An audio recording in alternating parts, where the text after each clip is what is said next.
If you thought the first 7 chapters were something, you are not ready for part 2. Gypsy's book only gets progressively more gory, disturbing, and manipulating. It's a calculating book, in my opinion, aimed to clear her name, to justify her actions, and to get the people on her side. Now we're going to go through each chapter. I've pulled out a couple of quotes from Gypsy Rose's book, My Time to Stand. If you haven't seen part 1, go check that out right now. Now this video will contain very drastic themes. This might not be the video for you. Gypsy really takes us into when she met Nick and how this fatal attraction really started. Hello everyone, my name is Lindsay, Unfiltered, and today we are doing part 2 of Gypsy Rose's book. I'm not reading the whole thing here live on YouTube, but I will be giving you significant excerpts or things that I found incredibly interesting as someone who's been following her case for at least the past 6 months. Like I said in my first video, the readers sit in the front.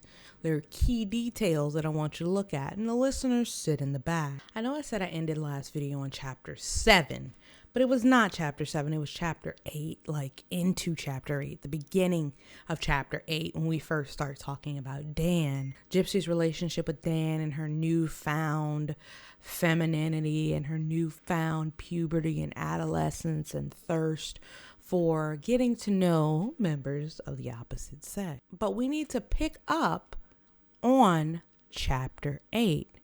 Now, in chapter 8, Dan and Gypsy allegedly finally meet. And Gypsy goes back to Dan's place. This is the man who is about 20 years older than her. And this man says that they can run off in Arkansas and live on a farm and do this and do that. And she didn't need Dee Dee, right? So she believed this guy, Dan, snuck out of the house to go to Dan, only to be holed up in a rat and roach infested apartment. She tells us that she left a note for Dee Dee before she left to Dan. So let's go ahead and read the note. It says, "Dear Mother, I know I can walk. I don't think I have cancer. I don't feel sick. I know that I am really 19. I want to live my own life as an independent woman. I love you. It is just time for me to spread my wings and fly. I am going up to St. Louis. I love you. Your grown-up daughter." All right. And how did that work out? She gets to Dan's place, and it's nothing like she expected. She's expecting this knight in shining armor, and she gets someone with rats and roaches, and she's asking him, well, when will we leave? And Dan says, I have warrants. I can't even leave the state. So Gypsy feels absolutely gutted. Ultimately, we all know that Dee Dee finds Gypsy at Dan's house. She's tipped off by a neighbor or something. This is where Gypsy alleges that voodoo occurred. She also said that Dan was called a PDF file, and that was the end of her night with Dan. She writes in her book, what happened after that was so much more sinister. According to Gypsy, after seeing Dan, right, she took a mason jar and shoved a picture of me and the picture of Dan into it with a cow's tongue. The tongue was to represent silencing me. She dropped a piece of toilet paper that had some of my period blood in the jar and buried it in the backyard, not far from the shed. I observed her bizarre behavior like an outsider, detached and confused. She chanted over me something like, God, Gypsy Rose will never find true love. God, Gypsy Rose will never find happiness. All I heard was, Gypsy Rose will never be free. So the allegations that Gypsy wants us to believe or wants to make here is that her mother did a voodoo spell on her after bringing her back from a supposed PDF files house. She brought her to the backyard, put cow's tongue and blood in a jar, and chanted something like, Gypsy Rose will never find love. If she didn't like the man that you were with at that particular point in time, it was most likely for a reason. It was most likely for a reason, right? Dan wasn't a good guy, right? Dan wasn't this upstanding citizen, right? And to go as far as to tell us that she chanted this, that she never wanted you to be happy, that she never wanted you to find true love, that she never wanted those things for you, that is quite the allegation. It gets worse. Okay, Gypsy goes on to say that her mother chained her up, put a dog collar on her, and chained her to herself. So every time Gypsy would move, Dee Dee would feel it. She also said that Dee Dee kept a knife on her nightstand just in case Gypsy would move. So Gypsy alleges in this book that Dee Dee would have unalived her if she were to move or try to go see someone again. That's what the knife on her bedside table was for, according to Gypsy Rose. This, for me, helps to create that my mom was a monster storyline mentality that Gypsy Rose wants everyone to have or embody and things of that nature. This type of wording, these types of rhetorics and half-truths are scattered all throughout the book. There's no accountability. There's no explaining of what she was really feeling mentally outside of Dee Dee this, Dee Dee that. So you had no resentment for anybody else in your family. Everything, every single thing that could have been an issue with Gypsy Rose Blanchard was Dee Dee Blanchard's fault. That's what this book is so beautifully demonstrating to me right now. Pointing the finger. And you know, it's a very hard read. We go into chapter 9, and Gypsy tells us how she pew-pewed her mom with a BB gun. Gypsy also says she tended the wound all night for her mama, because there was all kinds of flesh wounds and all this. But other reports have said that they went to the hospital and that Dee Dee said that somebody tried to rob them, and that's where the wounds came from. So which one is it? Did you stay home and wrap up her wounds, or did you guys go to the hospital and said somebody else did this or robbed y'all? Could it have been a combination of both? Sure, but I honestly do not ever recall hearing that Gypsy Rose bandaged anybody up. It was, I went to the hospital and told them I was robbed or something to that effect. But if we go to the text, it says, offloaded 10 BBs at her, creating tiny slits in her flesh. You shot me. She backed her way into the bathroom. Double-fisted with weaponry, I followed her until I was wedged in the doorway. Give me my bag. I want to go. I came at her with the gun, now empty, and just held the dagger up while she sat on the toilet. We were at a standoff. We sat on the bed together while I tended to her leg with peroxide and Band-Aids. I couldn't stop crying. When you hear this story, Gypsy Rose says she was double-fisted. She had a BB gun in one hand and a dagger in the other hand, so a knife, and was literally backing her mother up into a corner, allegedly, with both weapons. When one was empty, she was holding the other one up over her, right? So it had already gotten really, really heated at this point. Gypsy says that she herself almost jabbed her mother, allegedly, right? After she shot her with the BB gun 10 times. And also, there was an interview with Gypsy Rose. She said that she thought the gun was loaded and she shot 5 times or something like that. But she knew her mother had a BB gun. She knew that gun was not in any way a real gun. So why did she go on to the prison interview and say, I thought it was a real gun? the way it seems in the book is that she knew. She said, my mom had a BB gun. Like, she knew about it prior to this. Why lie about the BB gun incident? Either way it goes, I believe that Dee Dee was held at gun and knife point. Either way it goes. Potentially, possibly, plausibly, in my opinion, more than once. Okay? We go to chapter 10, and this is where things get crazy. This is where Gypsy meets Nick on ChristianDatingForFree.com.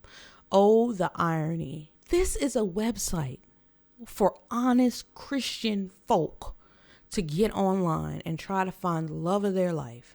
How dare you and Nick? Out of all places, Gypsy.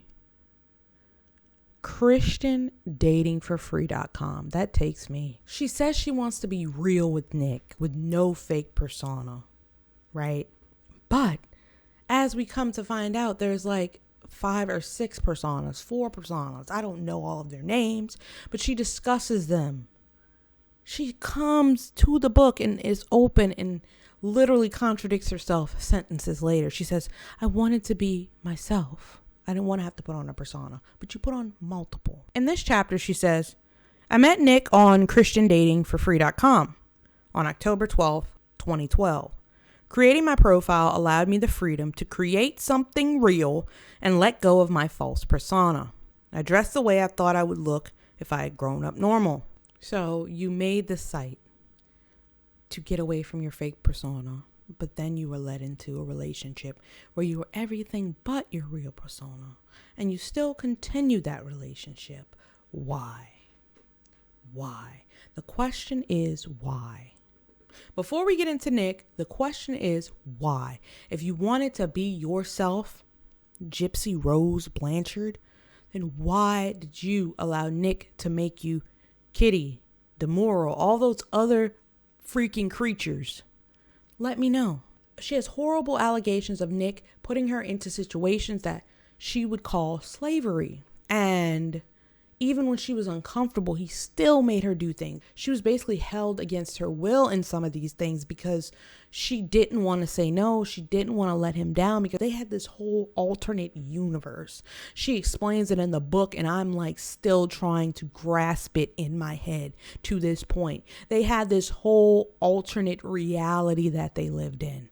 They were not themselves. They were kings and princesses and princes. And in order to save the king or save the prince, she must do something disturbing in her own words. That's the story. In chapter 10, she was uncomfortable in the role of his submissive, winced when he verbally degraded her.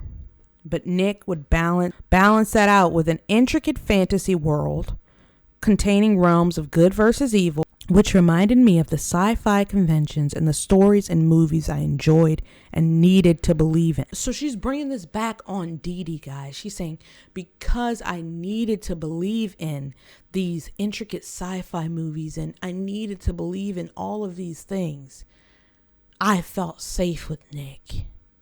His alternate realities were okay. I was seeking his validation because I needed to believe in these things because my mom kept me so childlike. So for that, I went along with Nick. Let's look into their alternate universe a little bit, okay? She says, I was the only human soulmate, his queen, but not without a duty. And if I didn't fulfill it, I'd be cast out forever, losing the one king who would ever love me. This kingdom is where Victor, the 3,000-year-old vampire, lived. It was also home to the Dark One. These villains did not drink blood. They thirsted, however, for the SA and unaliving of women, and not always in that order. Isn't that convenient that this 3,000-year-old alternate universe, megaverse, kinkverse that Nick is enamored with is fascinated with the unaliving and SA of women? That lines right up with, like, oh my God, you guys were made for each other. I don't think that's how it went. Do I think Nick had dark fantasies? Yes. Do I think Gypsy eventually had dark fantasies? Yes. Okay. But I don't think one existed without the other. At any moment, Gypsy could have said, I don't want to talk to this guy anymore. At any moment, Gypsy could have said, nah, I'm not feeling this dark energy, dark role playing. I want to just be myself. There's tons of men on ChristianDatingForFree.com. There's tons of men on there. Okay? So something kept her on Nick specifically. She was seeking validation, and she talks about that validation. She says, the validation I'd received from Nick kept me compliant and submissive. In order to be accepted, I needed to keep him happy. I had no other suitors, no other reference point. I was alone, and I wanted my aloneness to be cured, to treat it, because it was the one true disease I actually had. She said being lonely was the one only true disease she ever had, was being lonely, and Nick could fix that for her. She had no other suitors. So you mean to tell me, guys, ladies, if you're single, go on Tinder. Don't get on Christian Dating for free, okay? I'm not endorsing that here, okay? But go on Tinder. I don't care what you use, Tinder, Christian Mingle, Plenty of Fish, and create a profile. You're going to get more than one hit. You're going to get more than two hits. You're going to get potential suitors. You stuck with Nick. You became serious with Nick. You fell into this fantasy world with him, this dark fantasy world with him, because both of you were mentally unstable. Did your mental instability have anything to do with how you were raised? It could have. I'm not here to say that. But you were drawn to each other because you created a world, a dark world in which both of you enjoyed. And you cannot even take accountability for that. You can't even take accountability for that. You say it's all Nick. No way.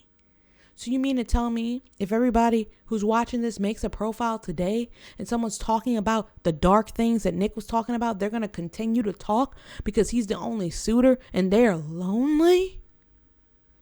You wanted to play along. So leave that shit at my front door, okay? You're not about to sit here and say that Nick was the guy, okay? You didn't love Nick? Gypsy. So Gypsy Rose Blanchard means to tell us she didn't love Nicholas Gojon.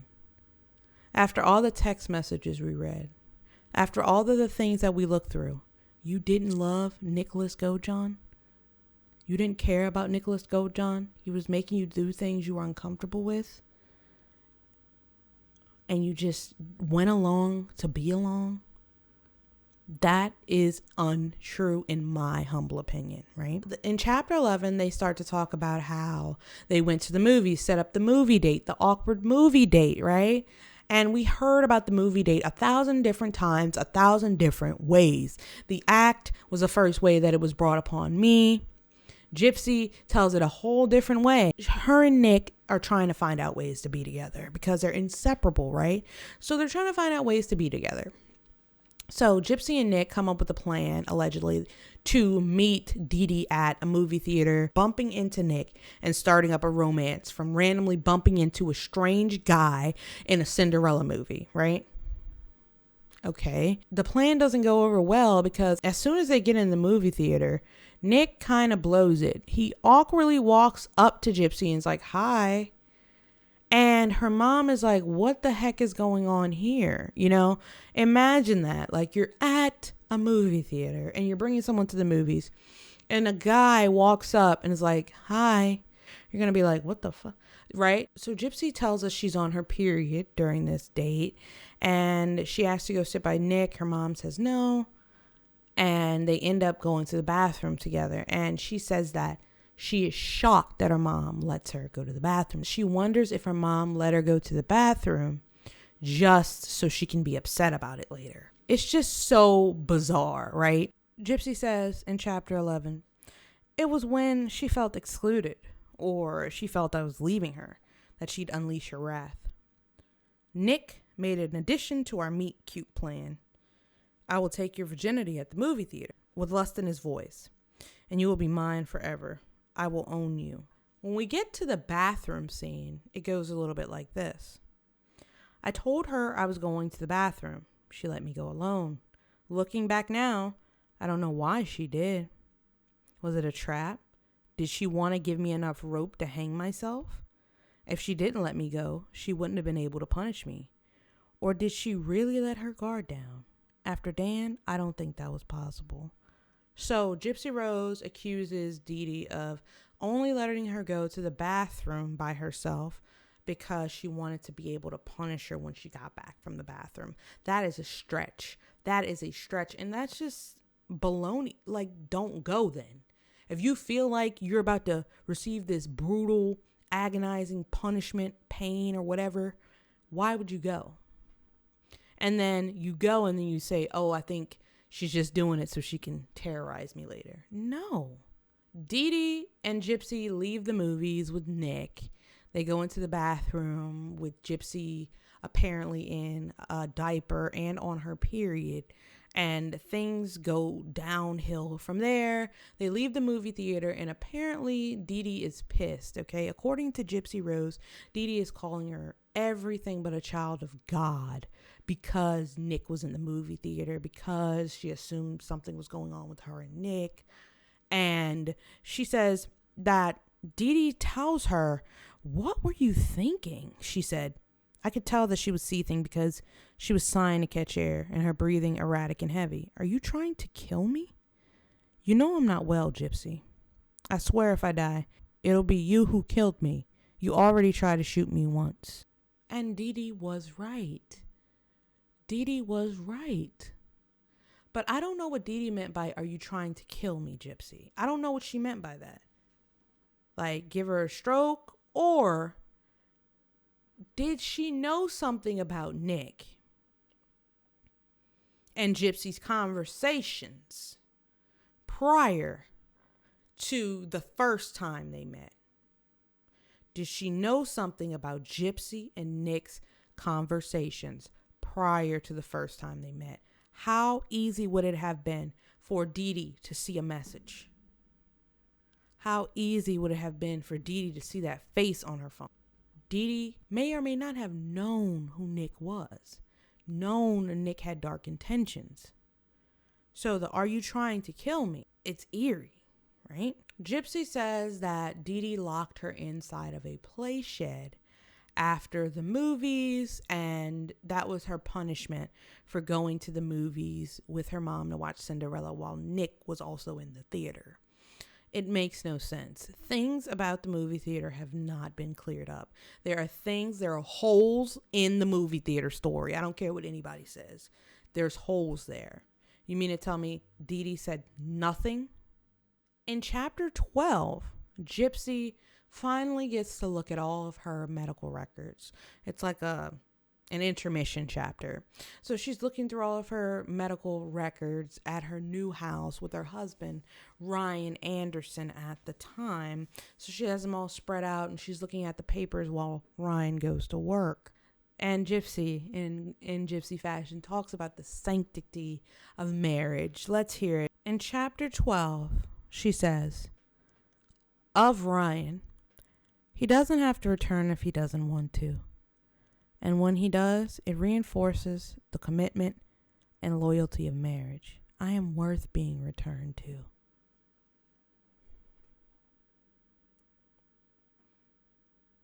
Rich. She says, "I am worth being returned to." Speaking of her marriage with Ryan Anderson, but he's not worth being returned to. Right? I'm worth being returned to, but he's not worth being returned to. Rich shit, right? Rich. That's chef's kiss right there. And you put that in your book. You could have edited that out. You can edit books, Gypsy. You could have edited that out. You should have never left that in there. Oh my God. Okay, so let's go over the medical records as Gypsy sees it, okay? Gypsy says she never, ever had sleep apnea. And according to her medical records, she says her mother was having her tested for all of these invisible symptoms. Invisible. Nothing was wrong. She finally confirms that she had a microdeletion disorder, but insists that it made nothing physically, mentally, emotionally wrong with her. The only thing she could see that would impair her life would be a lazy eye in childhood. According to chapter 12, the loud darkness of the MRI machines, the gross dyes I had to have injected by needle, the looming threat of a cancer relapse. The records don't account for the unnecessary anxiety I endured for no good reason at all. I don't see scared little girl written anywhere in the notes at the bottom of the pages. She goes on to say, this microdeletion is known to increase the risk of delayed development, intellectual disability, physical abnormalities, and neurological and psychiatric problems. Wow. What a coincidence. Every illness my mother claimed I had fallen beneath all of these umbrellas, except I actually didn't have a single one of them. You're telling us that everything you were tested for fell under the umbrellas of that chromosomal disorder. I need her on the stand. Miss Anderson, is it true that your mother could have had you tested for symptoms of this microdeletion disorder that you hadn't yet seen yet, that you hadn't yet experienced or seen yet? You have this microdeletion chromosomal disorder. Things are going to seem off, or things are going to seem a little funny, and a concerned parent would catch those things. You're saying you had none of those things. I understand what you're saying. I understand what you're saying. You didn't have cancer. You didn't have muscular dystrophy. You didn't have that. But could you have been exhibiting symptoms related to the chromosomal deletion disorder in your childhood? Yes or no? And that's all we need to know, right? That would explain the tests. In chapter 13, we talk about Nick and Gypsy knowing that their plan has failed, abort mission, right? So they need a new plan. Gypsy asks Nick to do it, and she puts it in her book in a very convenient way. She says, I made the suggestion. I almost skipped over it. She says, I made the suggestion like, I'm just suggesting. No, you need to be clear in what you did and what you said, and now you did, and now you said it. And she alleged that Nick said that Victor must do it. And she alleges that she told Nick she wanted to be quick and painless. Now, if you guys went over Dee Blanchard's autopsy report with me, the 17 stab wounds she endured, some going through her heart, her lung, her kidney, quick and painless, right? Some of the things that Gypsy Rose alleged that Nick wanted her to do to her mother with him are too graphic to put on YouTube. I would lose my channel. If I put the debauchery she put in this book on this YouTube channel, I would lose my channel. That's how bad it is, right? It's bad. I can't even give it to you guys. All right, let's take a look at the text so we can read and analyze together. We need to think of a new option, Nick said. I agreed. And then I made the suggestion. That's what I'm talking about, guys. Then I made the suggestion to her was the suggestion. To which Nick said, Victor can do it, but you need to be the one to beg him. So I sent a message to Victor on Facebook, and the exchange went something along the lines of, and she goes on to say how she wanted things quick and painless. I asked nicely that we just make it quick and painless, but it's like he didn't hear me. Get triple locking handcuffs, a ball gag, and a taser so I can torture her a little. I looked online for what he suggested, and I was like, I said painless. Then he told me to get duct tape instead. Nick is the demented, twisted one, in Gypsy's eyes here. She's saying he's trying to make it so bad, and I just want to do it. Like, are you serious? The part that really baffles me, the part that really grinds my gears about this book, right? I'll be so happy when I'm done. Gypsy says in chapter 13 that Nick could have actually been using her. He's actually using me in a way. I'm not using him. Well, I am, but he's using me too. And this is how she puts it in the book. She says, what was in Nick's brain? I don't know for sure, but it felt like I was being used to help him live out this fantasy as if he was playing around with characters that he created in his mind or a video game. And then she starts thinking about the what ifs. What if I would have met another man and it wouldn't have been Nick? Would this have happened? What if Nick was a different man? What if she still was hung up on Dan? Where would she be today? She kind of starts to frame it like, I wish Nick wasn't this kind of guy. We might be in a different spot.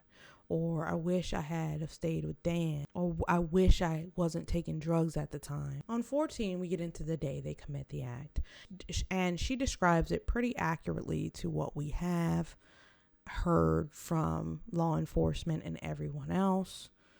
She gave him the gloves. He told her to go in the bathroom. The scratches on the door. The screaming. She was naked. And then they proceeded to have intercourse, clean up what they could, and left. But one of the things that I find significantly interesting about chapter 14, Gypsy says that the only way that Nick would do this, Victor Nick would do this, is if Dee Dee could be violated. So Gypsy said, no, violate me. Gypsy was violated after this happened. And then she stops in the book for a moment to say, I wanted my mom. I wanted my mom in that moment.